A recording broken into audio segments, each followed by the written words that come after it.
టీవీ49 news కి స్వాగతం.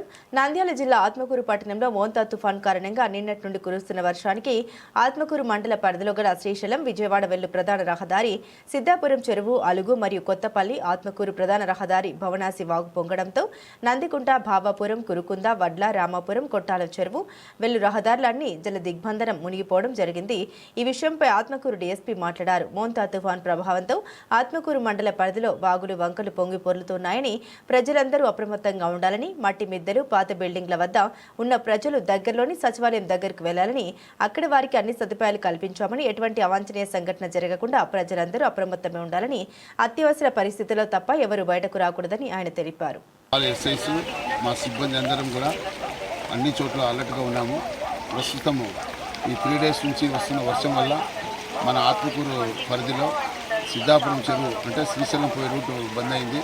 అదేవిధంగా రోళ్లపెంట, దొంగల వాగు అని మొత్తం దొర్నాల రూట్ అంతా క్లోజ్ అయింది. తర్వాత దొర్నాల నుంచి శ్రీశైలం వెళ్ళే చింతల వాగు కూడా ఎక్కువ పోవడంతో ఆ రూట్ రాకపోకలు కూడా బంద్ అయినాయి.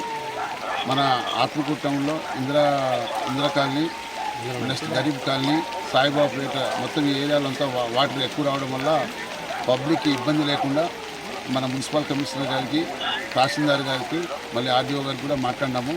ఆ పబ్లిక్ ఏం కావాలో మన వరకు మనం హెల్ప్ చేయాలని. అట్లే మన కరెంట్ డిపార్ట్మెంటు ఇంకా అన్ని డిపార్ట్మెంట్ సపోర్ట్తో మొత్తం టౌన్లో మూవింగ్ చేస్తూ ప్రజలకు ఎలాంటి ఇబ్బంది కలగకుండా జాగ్రత్త పడుతున్నాము. అదేవిధంగా మన కొత్తపల్లి రోడ్డు శివపురం పెద్దవాకు కూడా వాటర్ ఎక్కువ పోవడంతో రాకపోకలు ఇబ్బందిగా ఉంది. కాబట్టి ప్రజలందరూ కొంచెం అప్రమత్తంగా ఉండాలా. అలాగే ఈ పాత మిద్దెలు, మట్టి మిద్దెలు ఉండే చోట మనం ఉండకుండా మన సచివాలయం, ప్రతి గ్రామం దగ్గర సచివాలయము, గవర్నమెంట్ స్కూల్స్ ఉంటాయి, అక్కడ ఉండేటట్లు అందరి సహకారంతో పబ్లిక్ని అలర్ట్ చేస్తున్నాము. ప్రజలు కూడా అప్రమత్తంగా ఉంటూ ఈ వర్షానికి ఎలాంటి ఇబ్బందులు కలగకుండా ఉంటారని అందరినీ రిక్వెస్ట్ చేసి కోరుతున్నాము. 3 గేట్లు ఎత్తినారని చెప్పినారు. దానివల్ల కూడా మనకు వాటర్ ఫ్లోయింగ్ ఎక్కువైపోయి మనకు రాకపోకలు కొత్తపల్లి మండలానికి, మన ఆత్మకూరు ఏరియా కొట్టాల చెరువు విలేజ్కి, వడ్ల రామాపురం విలేజ్కు ఇబ్బంది అవుతుంది. కాబట్టి ప్రజలు కూడా వాళ్ళు కూడా అప్రమత్తంగా ఉండాలి.